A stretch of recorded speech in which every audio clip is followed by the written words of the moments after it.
Kaze banywanyi bacu bakunzi bacu bahire mudukurikirana muri mu mpande zine z'isi, kaze muri kino kiganiro aho tugiye guca hirya no hino ku mayange kuvy'intambara iriko iraba mu Burusiya, intambara iriko irabona ko hagati y'Uburusiya n'igihugu ca Ukraine. Kaze ni muri kino kiganiro cihariye twabateguriye kigiye kuvuga ku vyo intambara ya Ukraine n'Uburusiya. Kaze muri kino kiganiro tubasaba kugira sabone abandi kugira subscribe bakoresha ururimi rw'icongereza. Kaze muri no nkuru ihariye aho tubabwira ibiriko biraba muri intambara ya Ukraine n'Uburusiya. Kaze muri kino kiganiro twongeye kubaha ikaze rero banywanyi bacu bakunzi bacu mudukurikirana muri hirya no hino. Uyu munsi rero tugiye kurabira hamwe ivy'intambara iriko iraba hagati ya Ukraine n'Uburusiya. Iyi ntambara mbega kubera iki intambara idahagarara? Mbega intambara imaze kubamwo ibiki?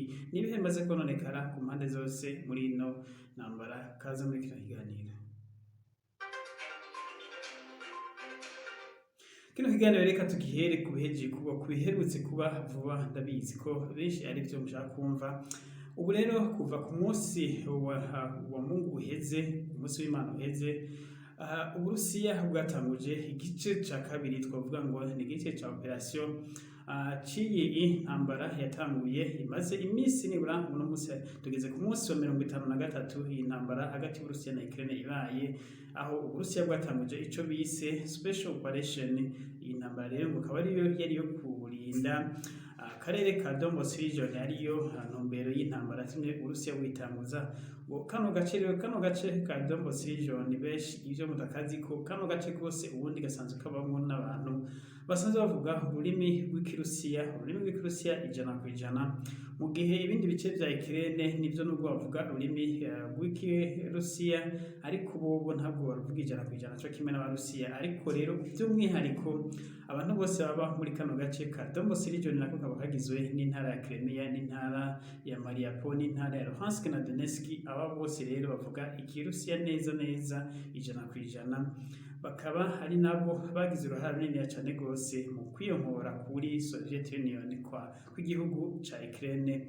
Ibi rero nivyo vyatumye rero Uburusiya buvuga ngo kano gace rero kagomba n'ubundi kugaruka ku gihugu c'Uburusiya vyanga vyakunda, aho Uburusiya bwagirije Ukraine mu gutanguza ino ntambara ko Ukraine yariko iragira ico bita ihonyabwoko ku bantu bo muri kano gace, kuko buno buce bwari bwatanguye bumwe na bumwe kuvuga ko bushaka kuvana ku Burusiya, nako bushaka kwivana kuri Ukraine bukaja ku gihugu c'Uburusiya. Ibi navyo rero abategetsi ba Ukraine bakaba batavyemera na gatoya, ariho hagiye hatangura imirwano ya hato na hato, havuka imigwi y'abagwanyi bashaka kwiyonkora kuri Ukraine bagashaka kuja ku Burusiya. Ibi rero biza kunyurwa no mu 2008 aho Uburusiya bugiriyemo bugafasha umuhari umwe wo kurwanya leta ya Ukraine, maze umuhari ugatsinda. Umaze gutsinda umuhari udeklarara ko wikukiye uvuye ku gihugu ca Ukraine. Ari bano bagwanyi rero bagwana mu gace ka Crimea. Rero ku ico gihe iba ivuye kuri Ukraine ija ku gihugu c'Uburusiya. Ntivyahiriye aho rero, niho rero imishamira n'ubundi yagira bandanya buke mu 2009 n'ubundi harasubiye kuba imirwano mu duce twa Donbas region n'ahandi hari hatangiye kuvukanaho abariko barashaka kugumuka ku butegetsi bwa Ukraine, maze imirwano gato iratangura, maze mu 2010 imirwano n'ubundi iza guhagarara. Naho rero ariko nubwo imirwano yari imaze guhagarara, Uburusiya bwagumye bwokeza burondera abagwanyi bufasha kugira ngo uronke bino bice. Ibi rero bigenda bijanye na diplomasi y'ivyo ariko biraba hirya no hino mu Burusiya, kutumvikana kwa Ukraine n'Uburusiya na cane ku bibazo vy'umutekano, aho Uburusiya bwaguma buvuga ko Ukraine iriko irashaka gukwega abanyamahanga ngo bazane ibigwanisho, ndetse Uburusiya butangura kuza buragiriza Ukraine ko yariko irazana abanyamerika n'abanyaburayi ngo bazane za misile zabo kuri buno butaka bwa Ukraine. Ibi navyo Uburusiya bukaba bwabifata ko ari ikibazo c'umutekano muke mu karere kabwo ko ibi bizoteza umutekano muke maze bakaza baraharira ariko babicishije mu nzira za diplomasi.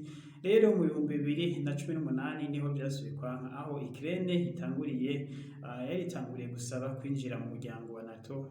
Uburusiya bukarahira bukarengwa ko Ukraine itagomba kwinjira mu muryango wa NATO uko vyagenda kose. Twibutse twarabwiye ikiganiro kuba dukurikiranye kuri Facebook Live aho twabwiye ko umuryango wa NATO kera inyuma yuko amasezerano yasinywe hagati ya Soviet Union, hari amasezerano yasinywe hagati ya Soviet Union n'umuryango wa NATO, aho umuryango wa NATO wari waravuze ko utazosubira kongera ku bindi bihugu, maze ariko umuryango wa NATO inyuma gatoya uhindura amategeko yawo wongera ku bihugu nibura ku bihugu bitari bisanzwe biri mu muryango wa NATO wongera ku bihugu 15. Ibi rero byatangiye gutera ubwoba Uburusiya buvuga ati kuki NATO iri kwiraguka kandi twarasezeranye ko NATO itazokwagura ibikorwa vyayo itazokongera ku bindi bihugu. Ibi rero bitangura kugira imishamirano hagati y'Uburusiya na Ukraine ndetse n'ibindi bihugu byose byo muri ako karere byashaka kwiyungana na NATO. Uburusiya butasiba kubigabisha ubudasiba. Niho rero kadundura mu 2021 aho neza vyagaragaye ko Ukraine yagomba kwinjira muri NATO neza, ariko Uburusiya butangura kwandika makete ya diplomasi hirya no hino mu bihugu bigize umuryango wa NATO bababwira ati ntimuhirahire muze muri Ukraine kuko ivyo twasezeranye ntabwo ari ibi, maratwaye ibindi bihugu byose turihurira, ariko kuri Ukraine hoho n'umurongo utukura ntabwo dushobora kwemera ko Ukraine yinjira muri umuryango wa NATO.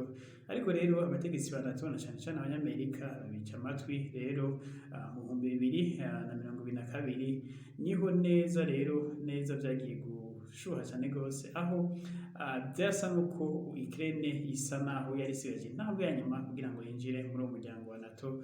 Uburusiya rero burarahira bararengwa nkuko mwabibonye. Rero Uburusiya butangura kugabisha, bandikira makete Amerika, bandikira makete Burayi, maze bino bihugu byose biriyamiriza no makete y'Uburusiya bisa naho birengagije. Uburusiya buragabisha ko bwagomba gutera igihugu ca Ukraine, ariko benshi ntibavyemera ko Uburusiya bushobora gutera kino gihugu. Rero ngaho intambara iratanguye, intambara imaze gutangura, ibintu byinshi nkuko mumaze kwibona byanonekaye. Ubu ibisagara byinshi byo muri Ukraine byarasambuwe, ndetse igisagara cyabangamiye cyane gose n'izi ntambara ni igisagara ca Mariupol. Ndetse uyu munsi tuvugana igisagara ca Mariupol rero kuva ku munsi w'ejo nkuko bamwe mwabibonye mu makuru twatanze, igisagara ca Mariupol ubu ibice 99% bigenzurwa n'abasirikare b'Uburusiya nyuma y'aho batangurije iyi ntambara igira bise igice ca kabiri ca special operation. Ubu rero abasirikare b'Uburusiya bari kubwishane gose, ndetse muri mu gace ka Donbas region, aho bivugwa ko ndetse bafatanikanije n'abasirikare baba baravuye muri Chechnya, n'abasirikare ba Chechnya ndetse n'abasirikare bavuye muri Belarus. Nubwo aya makuru tudashobora kuyemeza 100%, ariko abasirikare ba Chechnya bo baramaze kuboneka n'ibyo muri intambara ko barimo aba Belarus nibo tutari siri. Ariko ino ntambara ntabwo iri kiragwanwa n'abasirikare b'Uburusiya gusa, ndetse ku rundi ruhande nabo nyene kuri Ukraine ntabwo intambara iri kiragwanwa n'abasirikare ba Ukraine gusa, ariko ikiragwanwa n'abasirikare bavuye mu Burayi ndetse no mu bindi bihugu byashimye kubashigikira kubafasha muri intambara. Ku munsi w'ejo rero haheze umushikiranganji wo kwivuna abansi w'Uburusiya yari yamenyesheje ko atanze agahembwe k'amasaha 12. Amasaha 12 akaba yari yahawe abasirikare bari ahantu bitwa mu karere ka Mariupol, ahantu bise ngo n'agace ka nyuma ka defense. Ukraine yari isigaranye naho n'ahantu hari hasanzwe hari ikigo kinini cyane gose gikora ibintu by'ivyuma, amabati n'ibindi. Abasirikare rero ba Ukraine bakaba bari binyegeje muri kino gice. Abasirikare rero bari bahawe amasaha 12 yo kwishikana, maze ariko baranka. Perezida wa Ukraine Zelensky yari yamenyesheje ko abatarota bishikana, ndetse abasirikare bazorwana gushaka nyuma. Rero ku munsi w'ejo ku mugoroba mw'ijoro abasirikare byari byanse ko bishikana, nivyo bakeya barumviye barashira inko hasi kuko bari bazunguruzwa hirya no hino bazingiwe. Bari babwiye ati ushaka kuvayo kino kigo niba bivuga ko cari kingana n'ibirometero 10 cari cyubatse amahanga hangana no kilometero 10 ni ikigo kininiya cane gose cari muri kano gace kasanzwe kari agace k'amahinguriro y'ibintu vyinshi cane gose, ndetse rero bano basirikare bamwe baravuyeyo barafatwa mpiri abandi banka kuvayo. Icagiye kuba rero ku mugoroba w'ijoro nuko abasirikare bari bariyo bashobora kuba bariciwe, kandi bivugwa ko harimo muri kano gace abasirikare benshi cane gose b'abanya-Ukraine, aho bivuga ko bari nibura barenga 1000 abasirikare bari muri kano gace base gutanga imihoho. Icakurikiye nuko Uburusiya bwatiyeho za misile zibiri, misile zo mu bwoko bwa Kaliber. Izi misile zikomeye cane gose, ndetse naho babinyegeje muri cave zashobora gusambura abasirikare rero bakaba barapfiriyeyo ku munsi w'ejo. Ibi rero twovuga ko ari nko kunagirija kwa Perezida Zelensky, kuko bisa no ko ariko atanga abasirikare be ngo bapfire muri no rugamba, kandi abona vy'ukuri ko ataco basha no bokora. Abongereza ni bafise umugana bavuga ngo you can't fight a losing battle. Urumva rero nta mpamvu yo kurwana intambara utari butsinde. Abasirikare bari bamenye neza ko batari butsinde, kuko ingabo z'Uburusiya zari zibagose impande zose, nta n'uwashobora kuza kubatabara ngo babashire ibigwanisho, ariko baranka gutanga imihoho, bemera kwicirwa muri kino gice. Ibi ni ibintu bibabaje cane gose, rero twavuga ko ari n'amakosa ndetse twokwagiriza Perezida Zelensky, kuko umaze kumenya ko utari butsinde kandi ugahabwa amahirwe yo gutanga imihoho, wofuma wemera gutsindwa ariko ukaguma uri muzima. Rero ivyagiye kuba ku mugoroba w'ejo, abasirikare barikiwe batewe ko izo misile zo mu bwoko bwa Kaliber zibiri. Izi misile bavuga ko ni misile zikomeye cane gose, aho itewe ndetse iba ishobora gusambura hafi y'igice cy'igisagara cyose. Uvuga ahantu hangana n'ibirometero 10 bahateye misile zibiri zonyene zirahaturira, haka umuriro urenze cane gose, maze ibi ikaba rero zabaye ku munsi w'ejo. Abasirikare bakaba barapfuye, birababaje cane gose, inkuru zirabaje, kuko bano basirikare bari bahawe amahirwe yo gutanga imihoho, ariko banka gutanga imihoho. Abemeye gutanga imihoho bararokotse ntibapfuye. N'ubu rero intambara zabandanije, hariho abasirikare bakeya bagisigaye mu gace k'ikivuko ca Mariupol. Aba nabo rero no musi kandi bongeye guhabwa andi mahirwe, bahawe amasaha 6, aho bavuga ati nyuma y'amasaha 6 batabaye nabo baratanga imihoho bishikane ngo basigeho ibigwanisho aho bari, maze bijane bishikane nabo baraza gukorerwa ko. Ubu rero urumva turarindire turabe ko bano basirikare bandi nabo basigaye ko baza gutanga imihoho. Ni ukuvuga abasirikare basigaye muri kano gace hano hari kivuko niyo basirikare banyuma bonyene basigaye bari mu gisagara ca Mariupol. Uvuga ko igisagara ca Mariupol cose ukigenzurwa n'abasirikare b'Uburusiya ibice 99%, kuko hasigaye kano gace konyene gatoya ko ku kivuko ca Mariupol ariho abasirikare banyuma twovuga ba Ukraine basigaye bakiri. Nabo rero bakaba bahawe amasaha 6 yonyene. Nyuma y'amasaha 6 bakaba bamenyeshejwe ko biza kuba ko ari akazi kabo. Ibi rero n'itangazo ryazinutswe ritangwa n'ubundi kandi n'ubushikiranganji bwo kwivuna abansi bw'Uburusiya, ndetse no mu General mushasha arongoye iyi operation bise igice ca kabiri c'iyi ntambara. Ubu rero turarindiriye turabe uko biza kugenda.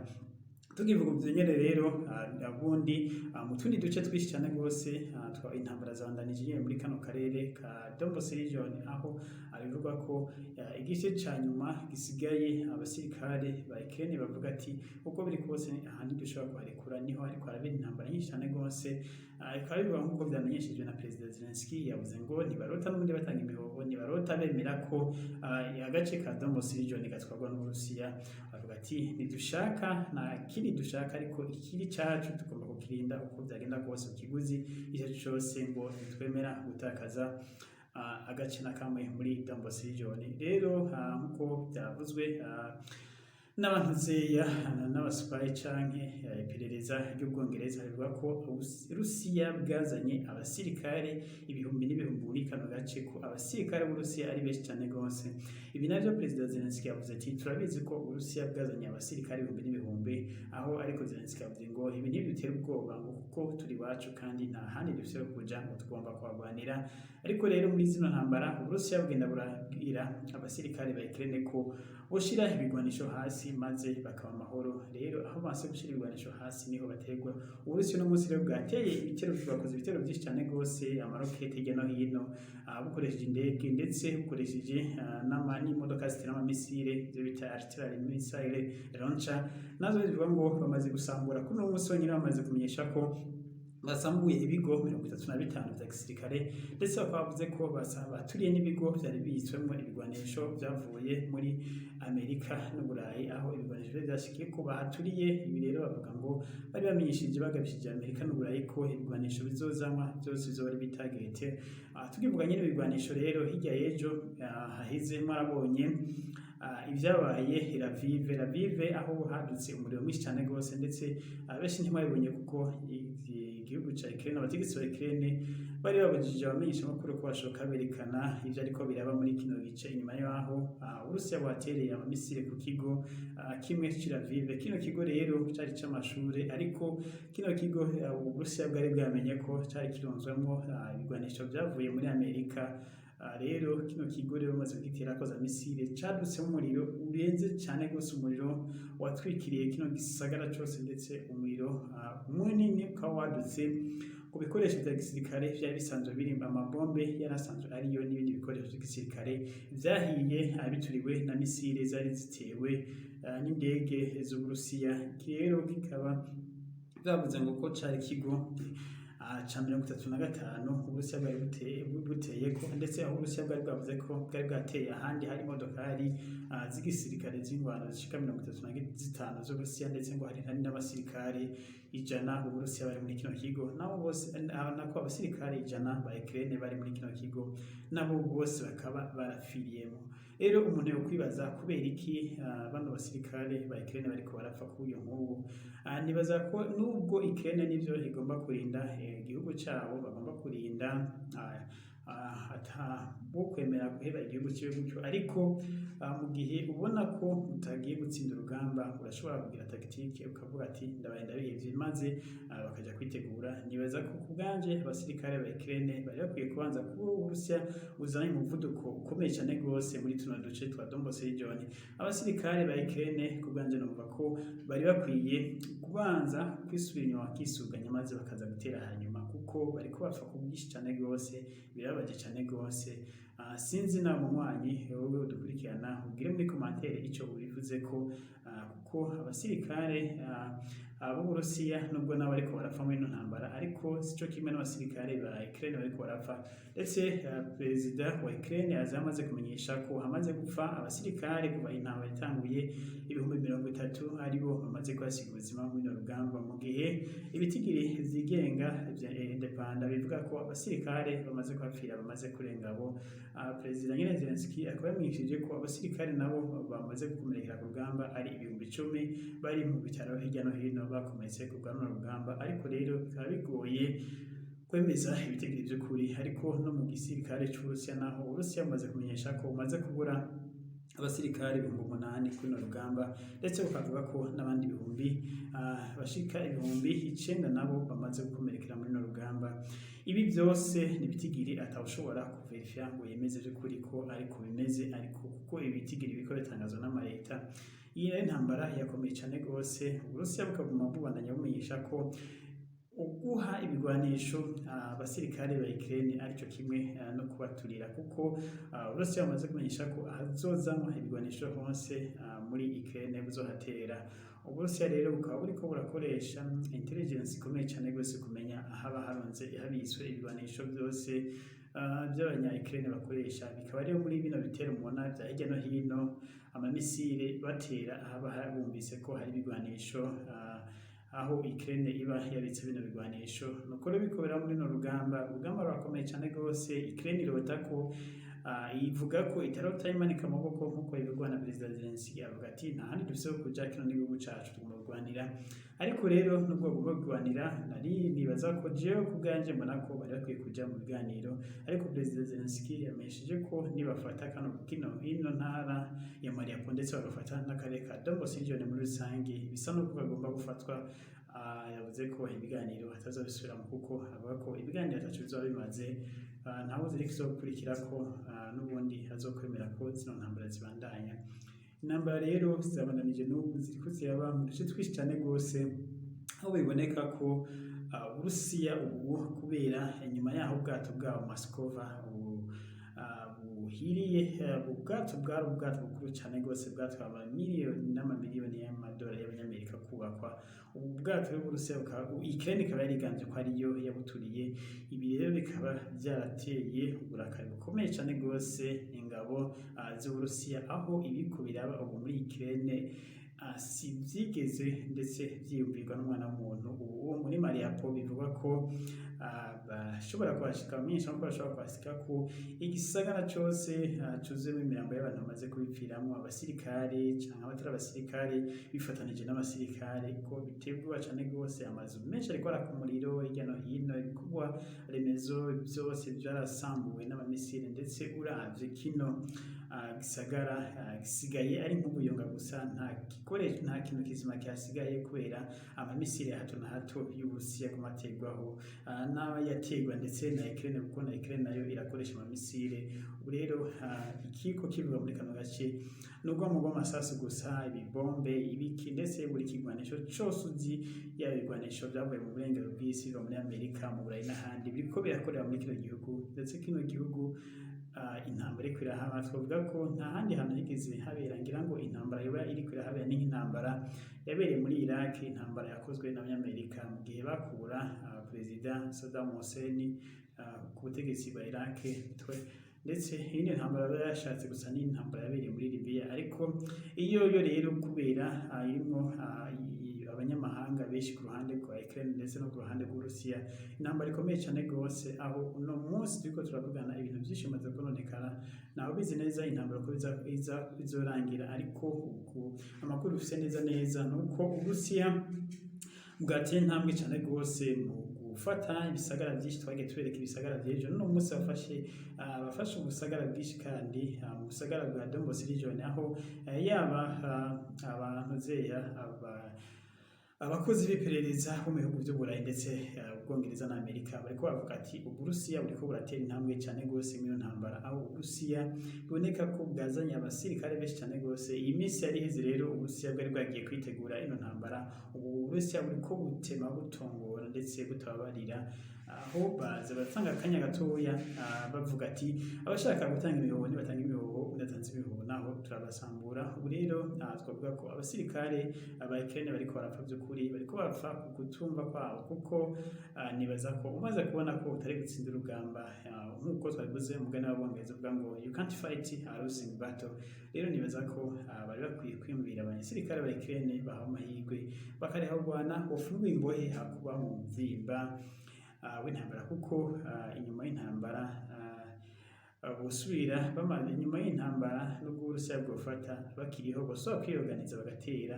Rero nibaza ko ariyo strategy, ariko sinzi ko bwabo kuvyumva ko bakwiye kurwana, nubwo biboneka ko bariko barwana badashobora gutsinda, kuko Uburusiya bumaze kurakara cane gose, ko cane kubera amajambo ibihugu vy'Uburayi vyo biravuga, Abanyamerika n'abandi.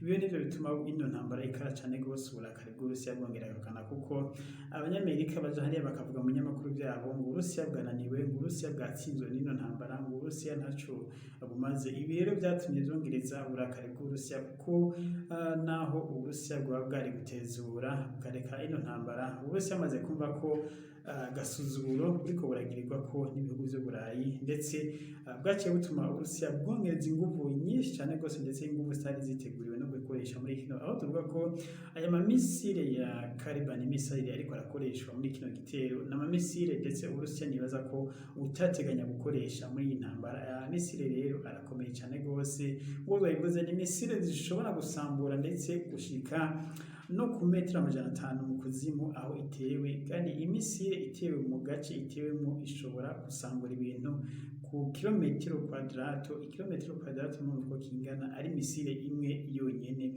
Izi misile ni misile zikomeye cyane gose zateguwe gukoresha mu ntambara zindi zikomeye cyane, nk'akarorero nk'Uburayi bugwanye n'Uburusiya cyangwa bugwanye n'ibindi bihugu bikomeye. Ibi rero ntivyari vyitezwe, ariko rero kubera ibigwanisho abanyamerika babizanye muri Ukraine n'abanyaburayi bariko bazana muri Ukraine vyatumye Uburusiya bwemera kwikora kuri zino misile zikomeye nubwo byavuga ko ari abantu babo batagomba gukoresha zino misile ariko bariko bazikoresha rero bigatuma zino ntambara ziriko intambara iriko igwa mu bantu benshi ndetse nibaza ko mu kinjana ca 21 iyi ntambara izoba y'amateka ku isi yose yaguye mu bantu benshi yaguyemwo abanyamahanga benshi ndetse kuko abariko bayigwana yaba ku mpande zose harimo abanyamahanga kandi muri aba nabo harimo abapfiramo twararetse ku munsi w'ejo abasirikare b'Ubwongereza bafashwe hari n'abandi kandi bandi basubiye gufatwa kandi nabo aberekanye ndetse banahaye n'amatelefone baratelefona aho basaba ko bukumvikana na leta y'Uburusiya ikabarekura abandi abasirikare bafashwe bariko bagwana naho rero tugarukirije ngira ngo kino kiganiro incamake y'ibiriko biraba muri rusange turaza gukomeza tubabwira ibiriko biraba ariko nkuko twababwiye ubu nyene tuvugana intambara zirakomeye cyane rwose mu gace ka Donbass hafi uduce 8 twose tuza tumaze gufatwa n'igisirikare c'Uburusiya ndetse igisirikare ca Ukraine kikaba gisigaje kiri ku murongo wa nyuma umwe kivuga ko hari umurongo ntarengwa nk'uko igisirikare ca Ukraine kivuga ko kitarota gitanga imihoho ariko tumenyeshe ko Uburusiya bwongeye gutanga amasaha 6 kugira ngo abasirikare bari mu byo duce ibishikane maze nibamara kwishikana bagigwe imbohe ariko ntibicwe nk'uko bimenyeshwa n'umushikiranganji wo kwivuna amaso y'Uburusiya twabamenyesheje ko abadakwishikana hari amahoro abatishikanye nabo bahawe amasaha 6 nyuma y'amasaha 6 bari bukorerwe ko twababwiye abejo bari bahawe amasaha 12 maze arahera amasaha ivyakurikiye ko bari kubatera ko misile zibiri zaranduye aho bari binyegeje hose bose ubu rero twavuga ko abari muri kano gace kose barapfiriye nta nkeka kuko izi misile zaraturiye kino gice cyari gisanzwe ari ikigo cyakorerwamo ivyuma yaba amabati n'ibindi vyuma byose byo kubaka n'amasima iki gice rero nico abasirikare bari binyegejemo ariko bakaba bari bazungurutswe hirya no hino n'abasirikare b'Uburusiya maze batabwa gutanga imihoho bamwe baremera baravayo abandi baranka abagumye rero baba bariciweyo batewe ko za misile bari babwiye ko nibura hari abasirikare bashika 1000 ba Ukraine aba rero bakaba barapfiriyeyo ibi ni ibintu bibabaje cyane rwose kuko perezida Zelensky aguma avuga ngo nta gutanga imihoho yo kuganje Monaco bari gutanga imihoho maze bakavayo ari amahoro mwakoze cyane rero nibuke kugira sabone kugira subscribe kuri kino channel yacu mukomeze kudutera intege ndetse mutubwira n'ibindi biganiro mushaka ko tuvuga ko nkuko muzoma bidusaziza turabikora ariko ubu hanini dufokasinze ku ntambara iri kwiraba hagati ya Ukraine n'Uburusiya aho iyi ntambara hariyo isa nuko ihanze isi yose ndetse muri rusange kuko ibiriko biraba muri ino ntambara ya Ukraine n'Uburusiya biriko biragira ingaruka mbi ku isi yose mwakoze abadukurikiranye Imana ibahumugisha mugire aho mubahwe aho gutaha kandi mugire iganiro ciao ciao